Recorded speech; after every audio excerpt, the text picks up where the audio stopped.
అసెంబ్లీలో question hour తీసేయడం బాధాకరమన్నారు మాజీ మంత్రి హరీష్ రావు. అయితే మాజీ మంత్రి వ్యాఖ్యలకు రిప్లై ఇచ్చారు మంత్రి శ్రీధర్ బాబు. కొంతమంది శాసనసభ్యులు సభా సమయాన్ని వృధా చేస్తున్నారన్నారు మంత్రి శ్రీధర్ బాబు. ప్రభుత్వం జవాబుదారీతనంతో పనిచేస్తుందని అన్నారు. డిమాండ్స్ కి సంబంధించిన అంశం వచ్చినప్పుడు లేవనెత్తిన ప్రశ్నలకు ఖచ్చితంగా సమాధానం వస్తుందని అన్నారు మంత్రి Sridhar Babu. Sir, question hour అనేది శాసనసభలో మ్యాండేటరీ సార్. ఏదైనా ఎక్సెప్షనల్ కండిషన్ ఉన్నప్పుడే క్వశ్చన్ అవర్ క్యాన్సిల్ చేస్తాం సార్. దురదృష్టం ఏంటంటే ఈ సభలో ఒక్కరోజు మాత్రమే క్వశ్చన్ అవర్ పెట్టి టోటల్గా క్వశ్చన్ అవర్ని ఎత్తివేయడం అనేటువంటి చాలా బాధాకరం సార్. క్వశ్చన్ అవర్ అనేటువంటిది ఏంటంటే సార్, మనకు సమాధానం వస్తుంది, వెంటనే ఇంకేదైనా క్లారిఫికేషన్ కూడా అడిగి ప్రజా సమస్యలు చర్చకు వచ్చేటువంటి అవకాశం ఉంటుంది. దయచేసి ఈ క్వశ్చన్ అవర్ అనేటువంటిది సభలో తప్పకుండా పెట్టాలి. ఇలా లాస్ట్ డే, దాని పట్ల మా నిరసన ఒకటి. రెండోది అధ్యక్ష, జీరో అవర్ అనేది మీరు ఇస్తున్నారు, చాలా సంతోషం, వి వెల్కమ్ సార్. మీకు ధన్యవాదాలు కూడా చెప్తున్నా సార్. కానీ ఇది ఒక ప్రహసనంగా మారొద్దు.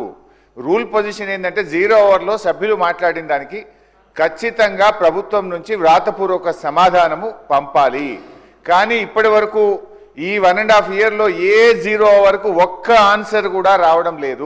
డిమాండ్స్కి సంబంధించిన అంశం వచ్చినప్పుడు వారు లేవనెత్తే ప్రతి క్వశ్చన్ పైన కూడా ఆన్సర్ చెప్పడం జరుగుతుందనే ఉద్దేశంతోనే సభా సమయం వృధా కాకుండా ఉండాలనే ప్రధానమైన ఉద్దేశంతో ఈ పవిత్రమైన ఈ అసెంబ్లీలో సభా సమయాన్ని కొంతమంది గౌరవ శాసనసభ్యులు మరి దాన్ని సభా సమయాన్ని వృధా చేస్తూ ఉన్న సందర్భంలో డిమాండ్స్ పరంగా కూడా సరే ఎప్పుడు లేని విధంగా రాత్రి 12 గంటల వరకు 1 గంట వరకు కూడా అందరికీ కూడా అవకాశం ఇచ్చి ప్రతి ఒక్కరికి అవకాశం ఇచ్చి ఈరోజు మేము జవాబుదారీతనంతో పనిచేయాలనే ఉద్దేశంతో పోతా ఉన్నాము. రెండో అంశము గౌరవనీయులు హరీష్ రావు గారు లేవనెత్తింది జీరో అవర్కి సంబంధించి.